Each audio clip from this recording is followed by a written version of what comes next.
बिहार में सीटेट और बीटेट का विवाद काफ़ी पुराना है।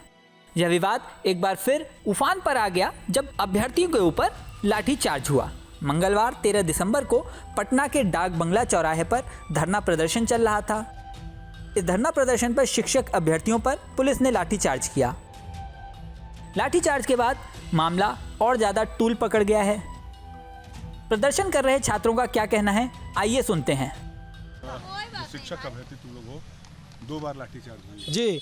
पूरा बिहार इस चीज़ को देख चुका है कि नीतीश कुमार महागठबंधन की सरकार हमारे मौलिक कर्तव्य, मौलिक अधिकार और संविधान का उल्लंघन कर रहे हैं। पिछले 3.5 साल से हम लोग सड़क पर लड़ाई कर रहे हैं और सरकार हमारी आवाज़ों को नहीं सुन रही है, उसको कुचलने का प्रयास कर रही है। हम लोगों को कहीं भी एक जगह इकट्ठा होने नहीं देती है। तो हम आपके चैनल के माध्यम से पूरे मंत्रिमंडल तक इस बात को हम भेजना चाहते हैं कि अब हम लोग महाआंदोलन, और ये लड़ाई नहीं, एक समस्या, एक प्रकार से ये विश्व युद्ध है और 7वां चरण का विद्यार्थी इसको लेकर के रहेगा।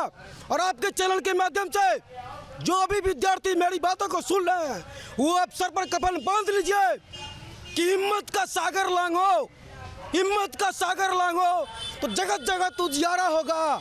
दिल टूटे या एटम टूटे, दुनिया में उजियारा होगा। 3.5 वर्षों से आप लोग यहाँ पर आंदोलन कर रहे हैं अपनी नियुक्ति की मांग को लेकर के। सरकार की तरफ से आश्वासन मिलता रहा है, नियुक्ति पत्र नहीं मिली है, बदले में 2 बार पिछले 3 महीनों में लाठी जरूर मिली है। देखिए सर, ये सरकार ऐसी लग रही है जैसे निरंकुश हो गई है। अगर वो अपने आप को निरंकुश समझ रही है तो हमें जो बार बार सर 2 बार लाठियां दी जा रही है, इससे बेहतर होगा कि हम डाक बंगला चौराहे पर खड़े थे, हम सभी साथी बंदूक निकाले और गोलियों से हम लोग को सीना छल्ली कर दे। पीठ पे वार करने से बढ़िया होगा कि नीतीश जी और तेजस्वी जी अपने सिपाहियों को भेज करके और जालियांवाला कांड का दूसरा रूप दे दे और हमें गोलियों से छल्ली कर दे। हम वहाँ से उस स्पॉट को खाली करने वाले नहीं हैं। 3.5 वर्षों से आप लोग आंदोलन कर रहे हैं, लेकिन 3 महीने में 2 बार लाठी खाए हैं। सर ये तो इस सरकार की देन है, इसकी उपलब्धि गिना रहे हैं तो गिना लीजिए। लाठी भी खिलवा रहे हैं। हम लोग गरीब अभ्यर्थी हैं, इसीलिए सर सीटेट और बीएड किए हैं। आपके बच्चे अगर ये इस विधि में आते तो अभिलंब आप नोटिफिकेशन जारी करते। हम लोग बिहार के बच्चे नहीं हैं, बिहार के बच्चे हैं, इसी खून से बने हैं और इसीलिए हमारी मांग है प्राइमरी नोटिफिकेशन जारी कीजिए। अगर आपके बच्चे सही में आपके लिए बने हैं तो हम भी इसी बच्चे हैं, इसी बिहार के बच्चे हैं। हमारी मांग है कि 7वां चरण प्रारंभिक नोटिफिकेशन जारी कीजिए। इससे ज़्यादा हम कुछ नहीं बोलना चाहते हैं। सुमित मेहता, अररिया जिला से आए हैं। सर 3.5 वर्षों से तो कितनी बार लाठी खाए हैं, जेल गए हैं, यहाँ तक कि केस का धमकी दिया जाता है कि हम आपका करियर बर्बाद कर देंगे।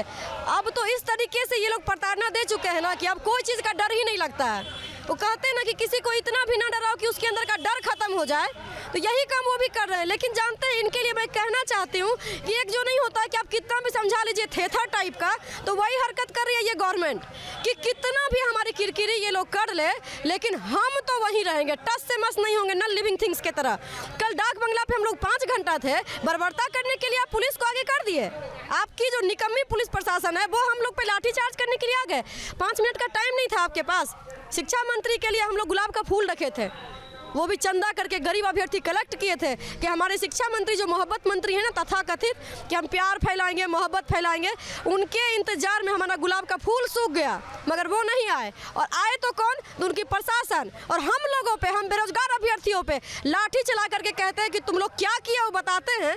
तो हम उनसे पूछना चाहते हैं कि आपके अंदर थोड़ी बहुत भी यदि मर्दानगी बची है ना, तो कभी राजनेता की रैली पे लाठी चला के दिखाइए, हम भी मान लेंगे। जो कानून हमारे लिए लागू होता है वही ना उनके लिए भी होगा।